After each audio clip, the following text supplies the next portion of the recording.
Muri yeZimbabwe pane nyaya yakabuda mazuva mashomanana adarika aya ichinzi amai Axilla Mnangagwa pane vanhu vakava tingati vakavasororodza vakaita sei ndobva vasungwa nemapurisa. So nyaya iyi haina kubata vanhu zvakanaka zvichinza kuma ndo Zimbabwe yacho yatiri zvinhu zvakaita sezvizvi zvakamboitika kuna former first lady amai Grace Mugabe. So vanhu vakawanda vakabuda kutaura nezvenyaya iyi kusanganisira panapa Kulen TV takati tikataura nyaya iyi tichiti munozvionawo sei vanhu makatokomplaina muchiti hazvisi fair vakufosa vanhu kuti varambe vachivada asi ukaona vanhu vakusvika pakusororodza aiwa zvinenge zvakunyadzisa hazvichaiti. So panapa muri yeZimbabwe ndiri kuzosangana neimwe nyaya manje vakutaura pamusoro penyaya iyo. I'm sure vanga vaonawo kuti vanhu vari kuti chii kana kuti vanga vaverenga macomments ezvinhu zvaitaurwa nevanhu pamusoro penyaya iyoyi. Vataura kuti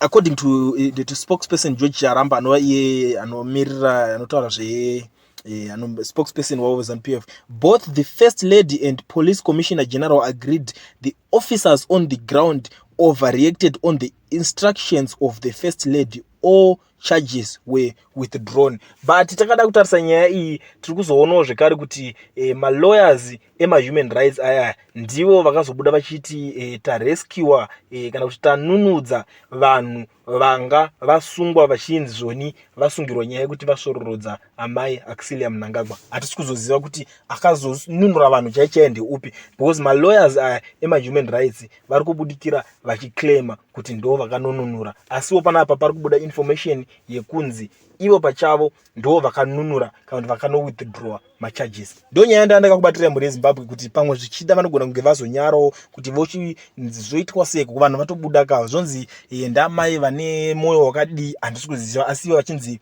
vari kuita philanthropic work rinova iro basa rinenge richinzi basa rakanaka, basa rekubatsira vanhu. But muri yeZimbabwe sekutaura kwandinongozviita comment section ndo basa rayo imimi kuti mupindure muchitaurawo kuti muri kuionawo sei nyaya iyi.